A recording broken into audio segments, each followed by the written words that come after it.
So Kaushal is a slow traveler from India who left his heart in South America. So I could not think of anyone better than him to take this session. When it comes to Brazil, it's always Kaushal who comes to my mind. Like I can't think of anyone else who can tell us about Brazil. So any question about Brazil, about traveling there, what to do, where to go, you can throw all your questions at Kaushal. And Kaushal, I know him for many years. He'll be kind enough to answer all your questions. Is that right, Kaushal? Absolutely, man, Saurav. Thank you for having me. It's always a pleasure. What you do here is incredible. Big thanks to Small World and Freebirds for having me for this session. So let me first give you a background about my experience with Brazil. It's hands down my favorite country to visit. Well, I'm actually biased between Brazil and Colombia because both are my favorite countries. So it's very difficult to choose between the two. But I have, but until now, I have done 3 trips to Brazil. The first one was in 2008, which was my life-changing trip. It was something which was, which was supposed to be for 40 days, and then I came back after 6 months broke. It was the kind of trip that changed my life completely. So, which is why Brazil will always be very, very dear and very close to my heart, and which is why I keep saying that I've left my heart in Brazil, not with anyone, but just with the country overall in general. So with that, what I will quickly do is first I'll tell you about the trips that I've done. The first time was, like I said, on my own. It was a solo trip. The second time was when I won a trip to Colombia, and then from Colombia I flew down to Brazil. That's another crazy story. And then the third time was last year when because I have spent so much time there. The friend of mine who runs a travel company, he said, you can now lead a group of individuals from India to Brazil, and which I actually successfully did. I couldn't believe I pulled that off. To handle 27 Indians in the age group of 50 to 80 for 27 days is not a joke, but pulled it off, and it was amazing. It was a great experience. So I have experienced Brazil as a solo traveler, as a friend, as a companion with a friend of mine, and then the third time was when I was leading a tour of 27 Indians. So let me first take you through some images and some. So if I can just share my screen, is that okay, or do you want to throw questions Yeah. first? Yeah, please do. Please Maybe share those. the screen. Yeah, we'll Cool. have question. We have lots of question for you, but first would like to hear from you. Okay, awesome. Let me just do that. So can you see my screen? Do you see the map? Yeah, yeah. Awesome. So, so when you head to Brazil from India, you have multiple ways of reaching there. One is via Dubai, one is via the USA, and there are actually multiple ways. So USA is for sure, Dubai for sure. You can do something through Europe. Multiple airlines there. KLM flies there. There is Air France. So you basically need to do a halt in Europe if you're doing that. One of the cities in Europe. Uh, the other option is Ethiopian. So you fly via Ethiopia. And what else am I missing? You can also do a longer route through Angola, as I think Courtney mentioned earlier, that the origins of samba is Angola. You can also do India, Angola, Brazil.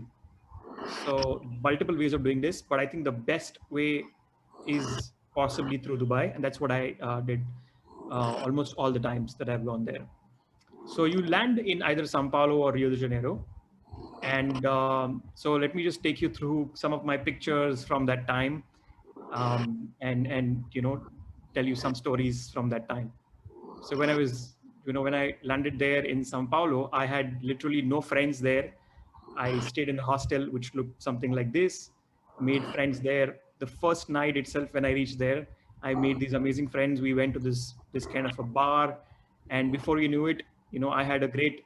In fact, my first friend in Brazil was not a Brazilian but a Syrian guy, and he literally treated me. That's Hosam Aboud. He literally is like my brother from another mother, and great guy who literally made me feel at home in Brazil. A Syrian guy who made me feel at home in Brazil, which was incredible.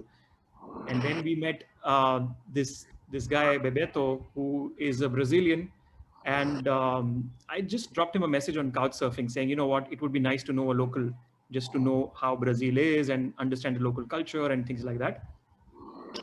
And by the end of this lunch that we had together with him and his girlfriend at that time, um, he was like, "Why are you staying in a hostel? Just come at my house and stay here. My sister is not staying here currently, so I have a whole room which you can just come here and stay for a whole month." And that was a crazy thing that completely changed my whole travel plans. And then we became great buddies, and we would party, just hang out. And before I knew it, I literally was half a Brazilian there. So this is us learning how to dance some samba there in the hostel. This is us hanging out in São Paulo. São Paulo is now a very dear city to me as well. It's when people come to India, they don't typically like to stay in Bombay because it's considered a commercial city. And what do you do in Bombay? Bombay mein kya karenge? Similarly, people do the same thing with São Paulo. But now, because of Bebeto and his girlfriend and his friends, São Paulo is so dear to me. So I keep telling people that places are not just about the beauty of the place; it's also about the people you meet there. And because of Bebeto, São Paulo is always going to be really, special to me always. Then we did, these are pictures from couch surfing. In fact, at that time, the local magazine, the way we have Outlook and magazines like that, the local magazine there even covered us about couch surfing, how that is becoming big in Brazil. And we have a picture in the magazine at that time. So it was a crazy time. Um, this is an interesting picture which I wanted to tell you about. This is Can you zoom it a bit? Yeah, thanks. Yeah. So this is how you typically get lunch or dinner in Brazil. So these places are called kilo restaurants. And what you do is you pick up whatever food you want from the buffet and you weigh it. You basically pay by the kilo. So it's great for vegetarians, of course. Yes, I have some fish here and some chicken here. But for vegetarians, it's great because vegetarian food is not that heavy, right? So you'll end up getting a lot of food for really cheap. It's not that expensive when you go to these kilo restaurants. If I remember correctly, this plate cost me around 20 reais at that time. 20 reais. So the Brazilian currency is called real, and when you have a plural of it, it is reais. It's written as REAL. So I have a different language session at 7 o'clock. I think we will get into the more details about the language. But remember that the currency is not called real; it's called real. Okay, so this costs 20 reais, which comes to around 400 rupees. Kaushal, I would like to add one thing over here.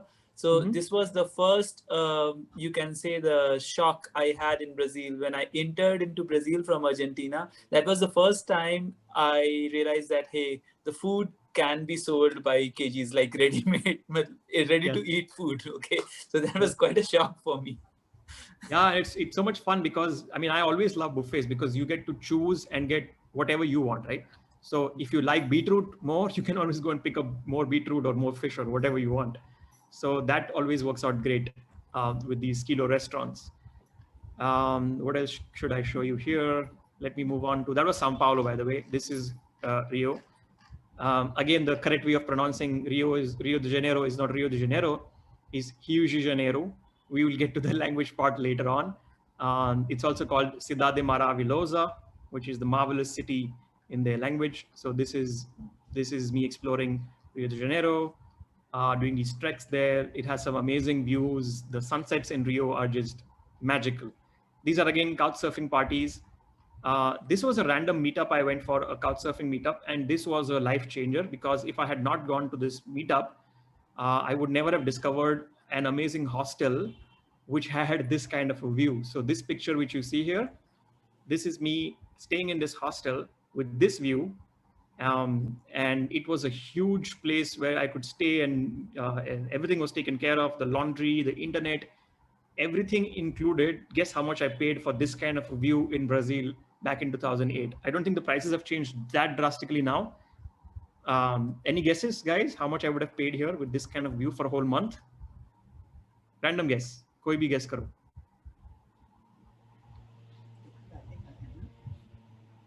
So the what I landed up paying was 10,000 bucks, 10,000 Indian rupees for this view. Wow. And yeah, for the whole month, I was staying in this kind of a gorgeous place. How many bed dorm? 10 bed. So 10 bed, but it was huge. I think it must have been at least 1,000 square feet. So huge space. We had ample of space, and at any given point in time, there were never more than 3 people. I think 4, and all of us were such close friends that it never felt like.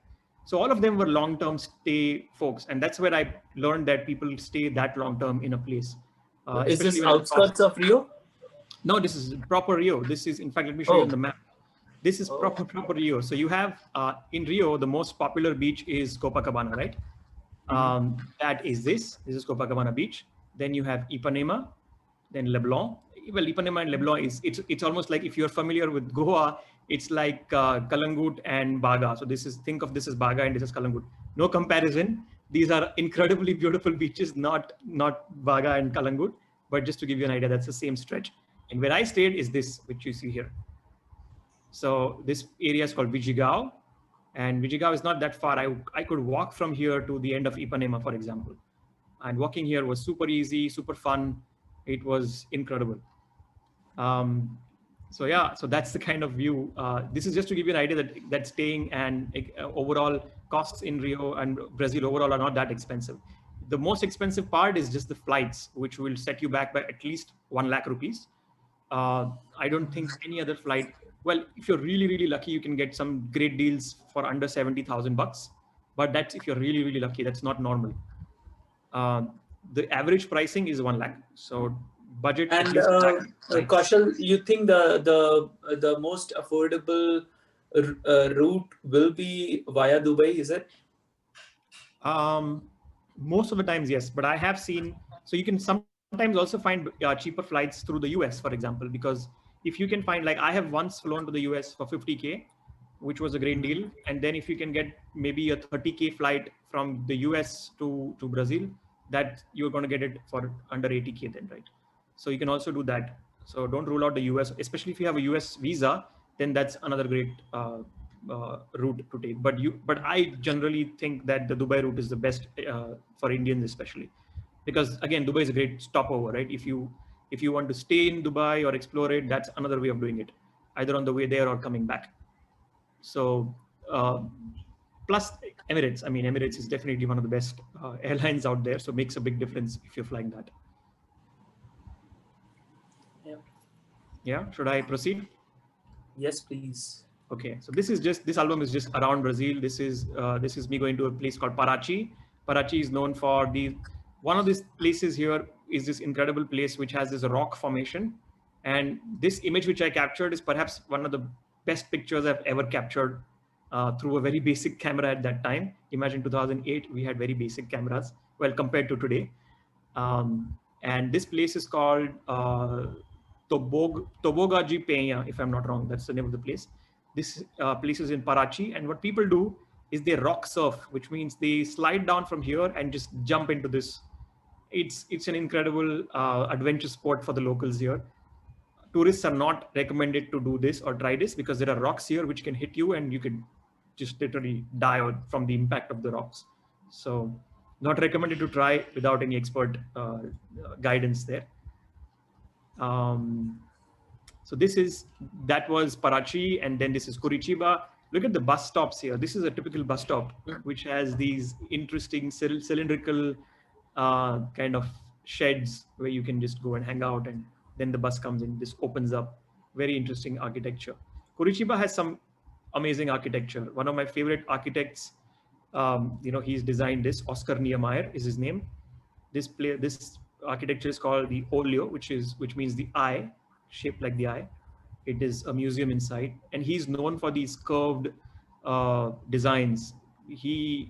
Such an incredible person, despite being a smoker, not advising people to smoke, but despite being that, he died at the age of 103, leaving behind such an amazing legacy in Brazil.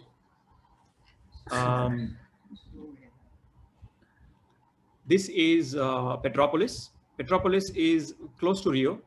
And this is one more very, very interesting place, which has these heritage and beautiful buildings there. A lot of locals from there go here. Petropolis is not a place which is popular with the tourist circuit, but I would highly recommend that to anybody who is interested in architecture or this kind of, beautiful setting where you can just, it's actually a very laid back town. So it's not the kind of place which you have to visit, But if you have the time, I would highly recommend that. This was my couch surfing host there, and this is a crazy time when, just like now when we are stuck in this lockdown, we can't get to cut our hair. Out there, he helped me, cut my hair just for fun without paying a single rupee for it. It was just his idea of why do you want to spend money going to the hair salon? Let me cut that for you. It was a crazy fun time. So, Kaushal, I can see that in Portuguese, this it's potato is batata, right? It's the same in Yes. Marathi as well. Yes, that's right. So these actually is because potato, as well as cashew, which is cashew nut, things like these have come from Brazil. The Portuguese brought these things from Brazil to us. So the words have retained the names. So batata is batata, cashew is cashew. So this is a very interesting thing, right? And the other interesting thing is that the Brazilians gave us cashew and we made liquor out of it, which is feni, and we gave them sugar cane and they made liquor out of that, which is called cachaça. So that's a very interesting tidbit. This is Iguazu and Itaipu. In fact, if you see my background in my Zoom virtual background, the place which you see is Iguazu Waterfalls, one of the most spectacular waterfalls you will probably see in your entire life. It's one of the seven natural wonders of the world, and also a UNESCO World Heritage Site. If you're going to Brazil, besides the touristy circuit like Rio and all these places, most people go to Foz do Iguazu. It is also a very interesting place because it's a tri-border place, so which means that there are three countries which share this. So at this point, um, where I am, this place, the opposite side that you see, that's actually Argentina. So, excuse me, on this side there is Brazil, there is Argentina, and on the other side is Paraguay. So very, very interesting place. You can actually go to any other country from here if you have the visas. This waterfall is just, I mean, I can't put it in words. Once you go there, imagine this is the boat here which people, and unlike Niagara, which is of course it's grand and beautiful, what makes this place unique is that it's around 2 kilometers of stretch of just non-stop waterfalls. So it's a magical place. You have to be there to experience it. And then from there, my best friend who came down from the US, he joined me. He thought that I'm going to live in Brazil. That's how long I had extended my stay. So he came down to see me, and we had an incredible time. And we went to see this Itaipu Dam, which is very interesting because the Itaipu water dam hydroelectric project powers 90%, actually it powers, sorry, 100% of Paraguay. And I think it powers 40% of Brazil, if I'm not wrong. Don't quote me on these figures, but please check these. But I know for a fact that a huge amount of electricity comes because of this hydroelectric hydel project, Itaipu. Then we also went to, well, this is Parque das Aves, the bird park, which is very near to the Iguazu waterfalls. Beautiful because you see these exotic birds there. They are kind of, for Bombay people, you probably are aware of SL World having a bird park, which is also amazing. If you haven't been there, you should go there. It's good and bad because the birds are technically preserved or protected, but they are in a larger, what do you call, an enclosure. It's not a cage, but it's an enclosure. So there is a huger net which encompasses all of that, but they are otherwise free within that perimeter. This is Campo Grande. So this is again Bebeto, just recommending that let us go on a road trip to my hometown, which is Pantanal and Campo Grande in the southwest of Brazil. I would have never gone to this place if he had not recommended this. And this was during Christmas, and he said, let's go there because you can spend Christmas time with my family. And we had a great time there, with his little dog called Gringo. And again, a beautiful trip. This was about 7 hours. So let me show you on the map how far that is from Sao Paulo. This was from Sao Paulo all the way to Pantanal, which is somewhere here.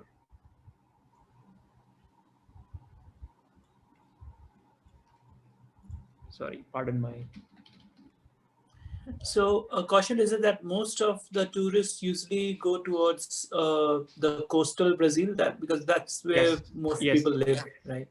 yes, that's right. So most people who don't have too much of time to spend will go to just the coastal side, which is great. But you are also missing out. I think most of Brazil's untouched beauty is in the hinterlands. So you should definitely explore that as well. Unless you don't have too much of time, then of course you have to stick to the coastal areas, which is what we did the last year when I took this whole group of people there, right? And that time, we could not do the hinterlands, but I would highly recommend if you have the time. If not the Amazon, you should definitely visit. Well, the Amazon is a place which you can't do on a short trip anyway. You need at least 7 to 10 days just for the Amazon, not Brazil overall, just Amazon. Because, by the way, Brazil is 2.5 times the size of India geographically. So you can imagine how huge it is in terms of the area and the places which you can see. So you need a lot of time for Brazil, especially if you're spending so much of money to go there. I would recommend keeping the time to explore it properly, because your day-to-day expenditure is not as much, compared to say Europe or the USA. So I would highly recommend, budgeting that time more than the money aspect of things. In the Pantanal, you can also do these amazing things like, we were fishing for piranhas in this place with alligators. They're locally called jacare, and these folks were hanging around. You can see my friend Rodrigo here. He's right here, and these jacare, the alligators, are right here, and we were fishing for these piranha fishes for fish for eating with these alligators right next door. Amazing, incredible experience. Is this part of Amazon? No, the Amazon is way up in the north, and the Pantanal is in the northwest. Oh, Sorry, in the southwest. okay. Um, it is in Mato Grosso do Sul, which is in the north, in the Okay. west. So, did you have a chance to go Yeah. to Amazon in any of your trips? No, I did not. In all my 3 trips, I have not gone to the Amazon because, like I said, you need a lot of time for the Amazon. And all I have covered so far is Foz do Iguaçu, which is here, Campo Grande and Pantanal here, São Paulo, Rio de Janeiro, Búzios, which is here, and then the northeast, which is these places: Recife, João Pessoa, Natal, these regions in the northeast. So I'm showing you these places here, but look at the map. This is how far these places are, and like I said, it's 2.5 times the size of India. So it's very difficult to get across these places um, in short amount of time, right? Because you have options of buses, you have options of flights, or you have things like you can drive if you want, if you can rent a car, or you also have BlaBlaCar, which works great in Brazil. So BlaBlaCar works in India as well, but just like Airbnb, it's basically sharing of resources. So you can basically pay someone who's going from point A to point B, saying you have extra space, I will pay for that seat. I've done that in Brazil. Am I going too fast or am I going too slow? I can pace Um, myself accordingly. yeah, I think you're going all right. But yeah, guys, feel free to ask Kaushal questions because yeah, I think it's best if you can ask question anything about Brazil you want to know. That's the best way to make use of Maybe his I could time. even pause here right now if you have any questions. Okay, I'll quickly continue since I have 6 more minutes. This is New Year's Eve in Rio de Janeiro, which I had never thought I would do, but it was another amazing experience. Again, thanks to my couchsurfing friends. One awesome thing that happens is everyone dresses up in white, and you open a bottle of champagne at the stroke of midnight when it's New Year's Eve, and it's an amazing experience which I never thought, because I had never budgeted for it or even planned for it, right? So that was another great serendipity that happened, and made some amazing friends there. I would highly recommend that if you can't make it to the carnival time in February, then try to do the Réveillon, which is the New Year's Eve uh, in Rio de Janeiro on Copacabana Beach, one of the most outstanding experiences. From Rio, you also have Ilha Grande, which means a big island, which is my favorite island in the whole world. It's just something special about it. This island, I mean, it's so big that it will take you 7 days to walk all around it, and which is why it's called the Big Island. And one special thing about this island is that no cars are allowed on the island. So you can either walk, you can take boats, um, or very rarely you will find horse carriages, but not that easy to find. And then you have catamarans and these, what do you call, boats that can take you there. São Paulo was all about partying with my couchsurfing friends. This is when we did the Halloween parties where everybody would dress up crazy and do these amazing parties in São Paulo. So São Paulo is known for its party central. It's almost like it's the New York of Brazil. So I had a great time with folks here. What else do I have? So that was 2008 and 2009. And then I went back in 2014 with a friend of mine, which was a very short trip. I think I spent around a week there. So not much to show you here. But then last year, like I said, I took a group there, and that was another incredible experience. You also have things like this where you see Ganesha. Well, the way Brazil is exotic for us, India is exotic for Brazilians, which is amazing. So you will be welcomed there, like the way we would welcome a Brazilian here, because they are exotic to us, we are exotic to them. This is one of the most amazing places in Rio. This is the Portuguese library, and it's one of the most beautiful libraries I've seen in the whole world. Wow.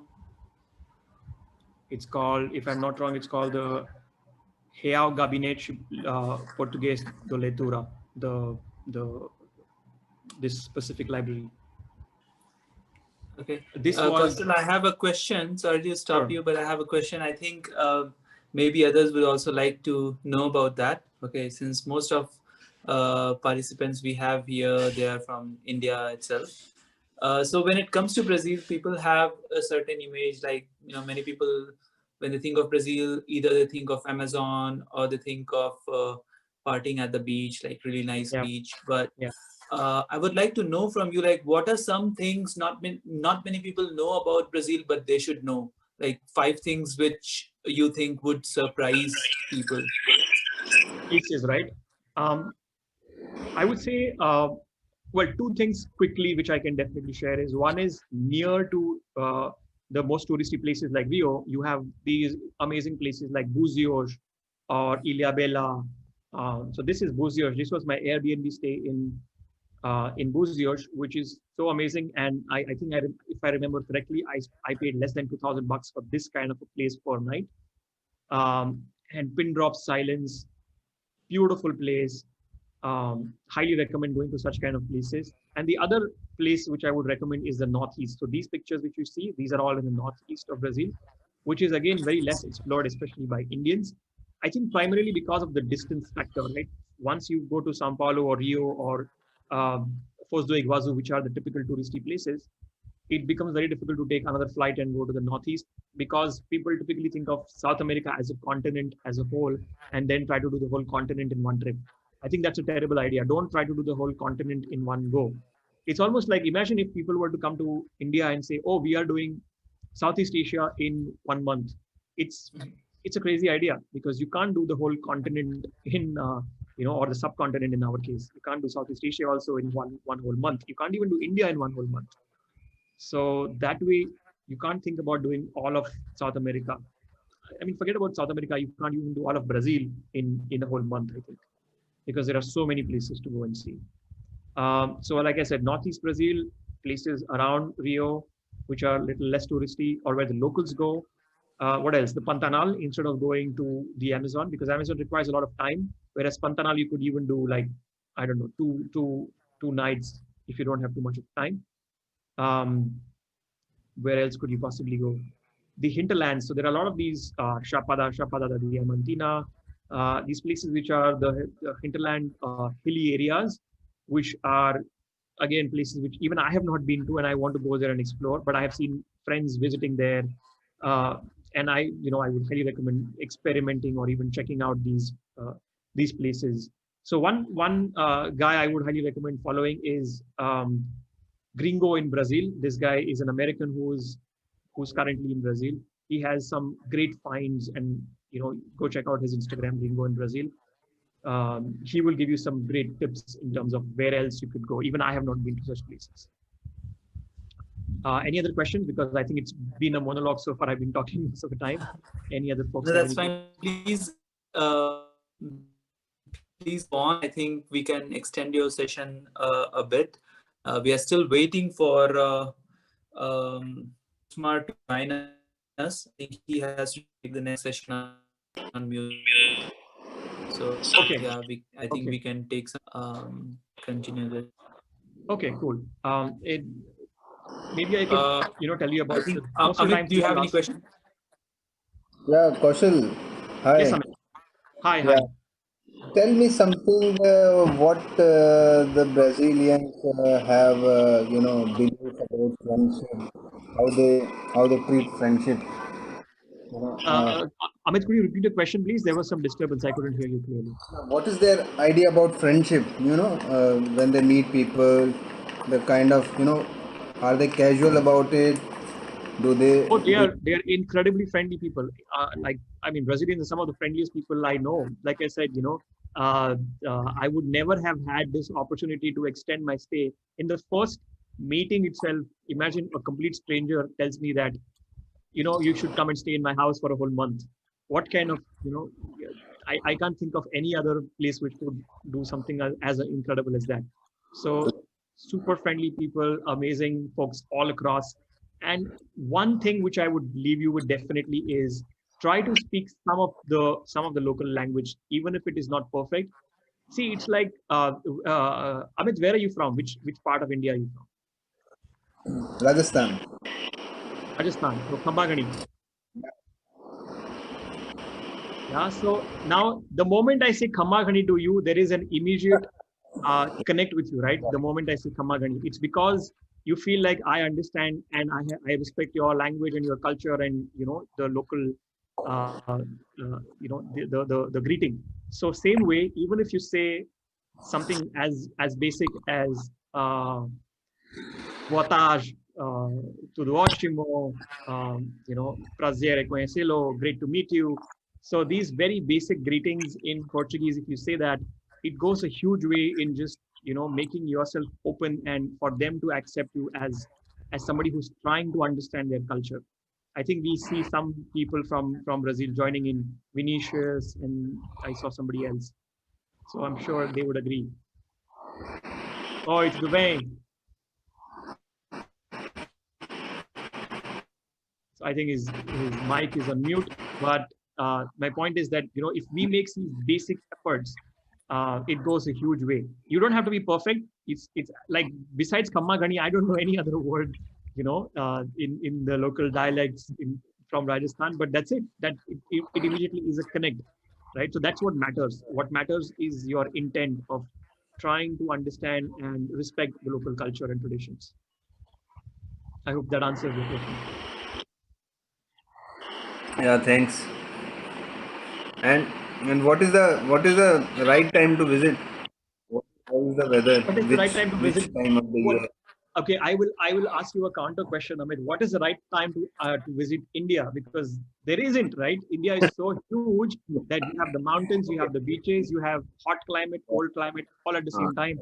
So all I'm trying to say is, since Brazil is 2.5 times of India, you can imagine even the weather there is that diverse.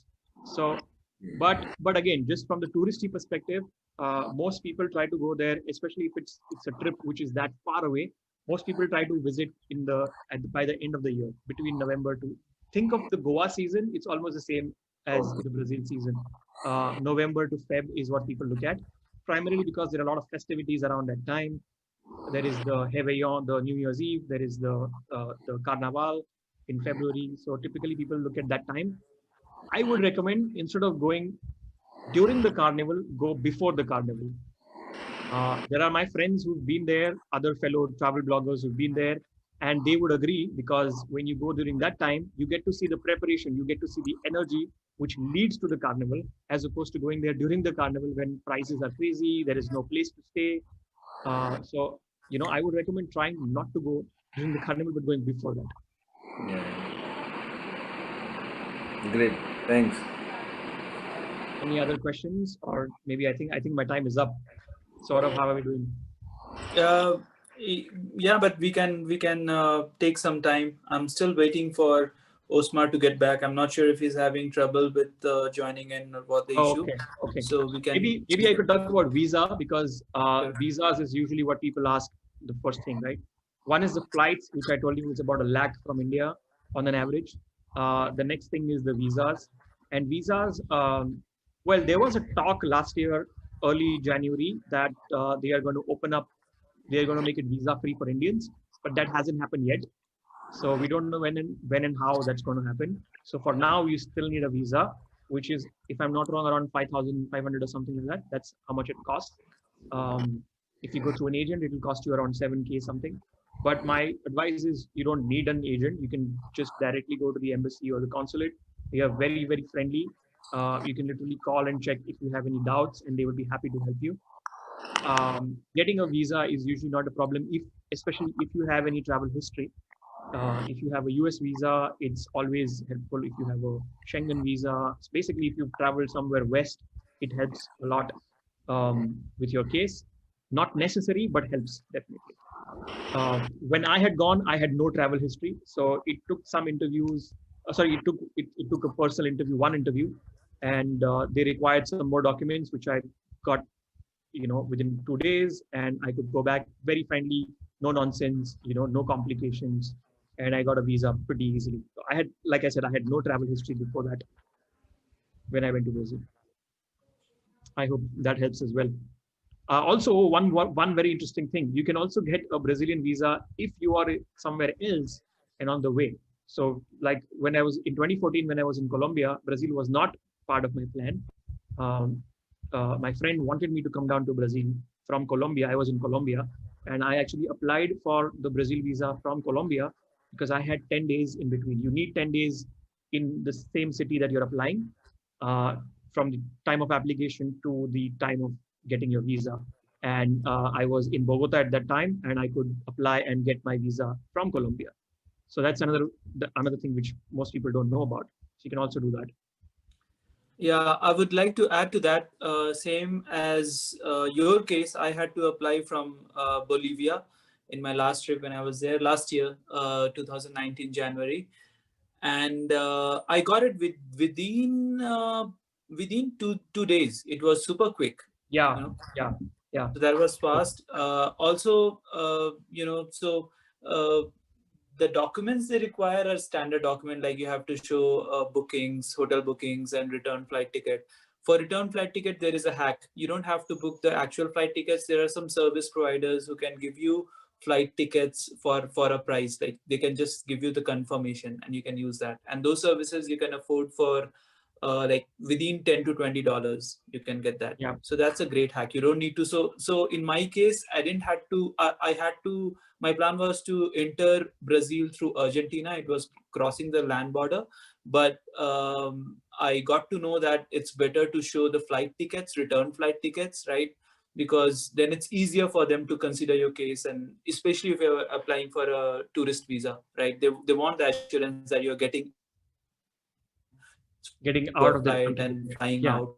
yeah, If you can show, it helps. yeah. So yes, although I was going through land route, I just took that service, got the flight tickets, showed it to them, and I got it within 2 days. So it was nice. Awesome. Also, Kaushal, has there been any change in the visa rules? Like, I don't remember, but like, I think it recently became visa on arrival or something like that, isn't it? That's what I mentioned, that they have said that they plan to do that, but it hasn't officially been implemented yet. So you can't land up there without a visa. Yeah. So it may or may not happen.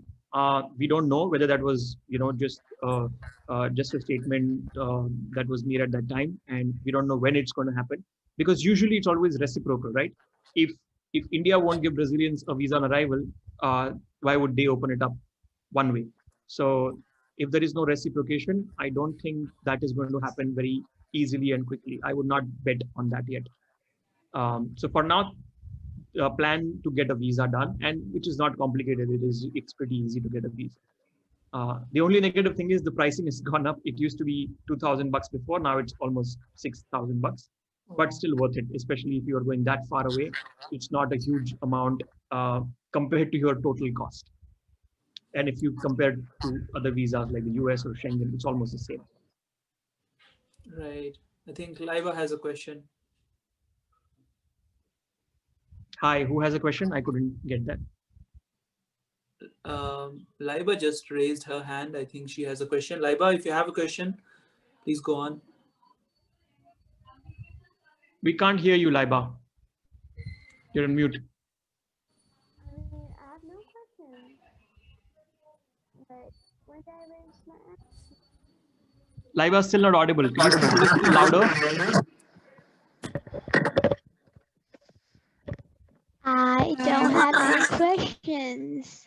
You don't have a Because, question. Nope. Okay, we thought you I had. don't know, like, yeah. It's so did I good to raise see my the hand? youngest person here, though. Me and Mom are very happy to see you here. Yeah. Thank you. You just raised your hand, Laiba, isn't it? In the Wait, Zoom I'll app, see. it shows that you raised your hand. So that's why I thought you maybe Oh, want to that share one. Oh, something. that was a mistake. Oh, sorry about that.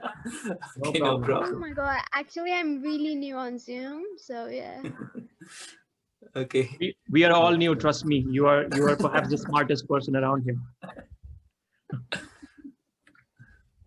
All right. Actually, it looks like the Osmar is still not able to join, so we can continue and have the language session, continue the language session now itself, if that's all right with you, Kaushal. Oh, sure. Yeah, we could do that. Is everyone else okay with that? Or are you bored of me? No, yes. Go ahead. Okay. But before we go there, Kaushal, I would really want to be sure from everyone if all their questions about travel has been answered. I think some of the participants they take some time to open up. I think we should just dig them to be sure that they're happy with the entire content, or if they have any question, they should definitely unmute themselves and ask you. They should not shy away. If anybody prefers to talk in Hindi, we could do that as well. Hindi में भी बात कर सकते हैं अगर सारे हिंदी बात करते हैं तो.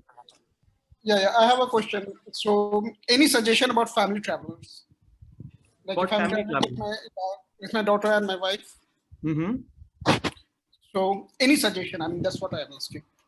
Oh, I think, like I mentioned, almost all the places which I took you through are all family friendly, and especially like I said, the Foz do Iguazu, which is that waterfall. If you've been to even places like the Niagara, I have been told by people, I have never been to the Niagara Falls, but I have been told by people who've been to Niagara that Niagara is nothing in front of this. I mean, to be honest, you can't compare. It's like comparing apples and oranges, but there are these kind of places which are, way more spectacular than people even imagine.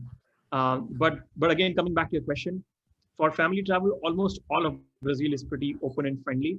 There are, of course, I think the locals could help us in understand that a little more or better. Of course, you have to take precautions. I think one thing which I was expecting and people haven't asked is about the safety aspect. I think that's perhaps the most important thing when you look at it from a family travel perspective. Everything else is very, very family friendly. But for example, places in Rio, there are definitely some places which you should avoid in the night on your own if you don't have locals with you. The same thing with São Paulo, although São Paulo downtown is okay, but it will always help if you have some local help who can guide you and tell you that, right now you should not go here. And those places can keep changing. In Rio, for example, there are places there are favelas which are traveler or tourist friendly, and there are favelas. Favelas, by the way, are what we call zhopadpattis. So there are places which are traveler friendly, which you can go to, and there are some places which you should completely avoid. And you should always keep checking with the locals about how the situation there is. But most touristy places like Copacabana, Ipanema, all these places are pretty safe because there is always both police as well as army control all across these places. They always keep these places safe for tourism to thrive. I don't know if that answered your question, but I can't think of specific places for family travel. Almost No, all of them. yeah, I got a hint on this. And you were saying about the KTM flight, right? So from Europe side, KLM. KLM, yeah, yeah. So which is the best route from KLM end? Which is the best route for KLM? Yeah, from Europe end. I think for Amsterdam it is from Delhi, if I'm not wrong, not from Bombay. I will have to confirm this. I know there is definitely Delhi, Amsterdam, São Paulo. Sorry, Amsterdam, Rio de Janeiro. But I think there is also Bombay, Amsterdam, Rio de Janeiro. I don't know about the current situation though. Yeah, we'll be actually traveling from Amsterdam only. So yeah. Oh, wonderful. Yeah, then Amsterdam is a great place. Laiba is happy. Yeah, should we? Yeah. Yeah, Amsterdam would be a great pit stop. You could possibly even stay there either on the way there or coming back if you also have a Schengen visa. So that's another way of cutting your journey midway. Yeah. Yeah, I got my answer. Awesome. Anything else on travel, or should we move on to language, guys? Question, Kaushal. So after your last experience of leading a group, are you now open to such experiences? Like, are you taking bookings for groups? Well, as of now, we don't know how the travel industry is going to be in the near future. But I'm definitely open. I don't think I will do more than one such thing in a year because it's not my primary thing which I do. But I loved that experience. It was challenging. It was not easy for sure, but it was. It humbled me in a lot of ways also because you also become a little more empathetic towards how typical India travels and how people in the age group of 50 to 80 travel. So it was humbling at the same time, very a lot of learnings in its own way. So exactly. Yeah, I'm definitely open to those opportunities always.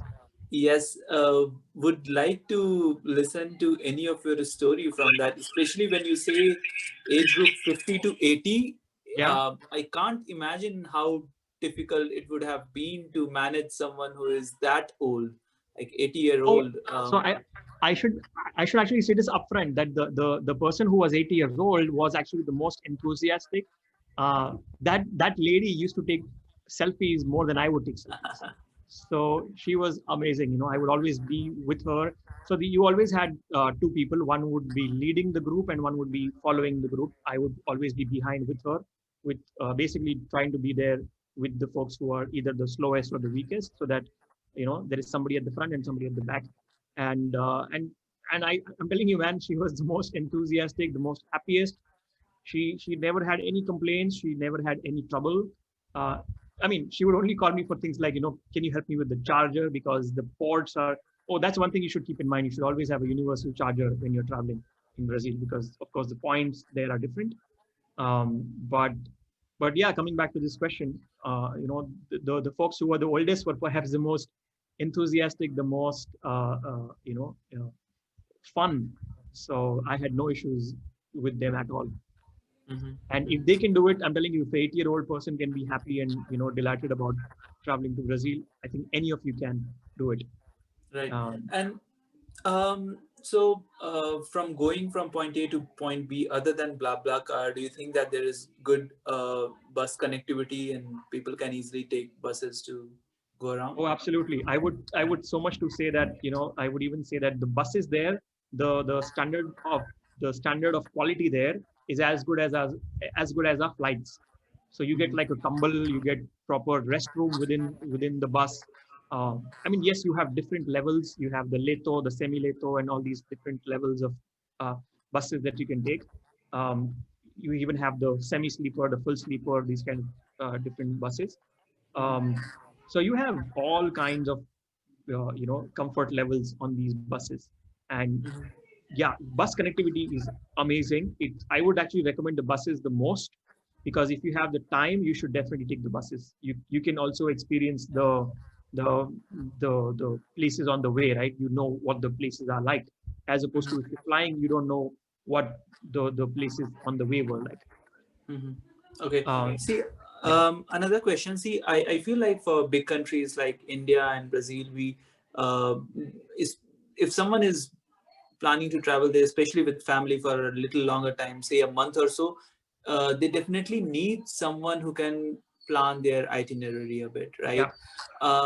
See, I definitely see there is a need for a marketplace where they can go to the website, they can let people know about their requirements and get a custom itinerary made, right? So there used to be a very small peer-to-peer platform like Plan My Travel, but for some reason it could not pick up.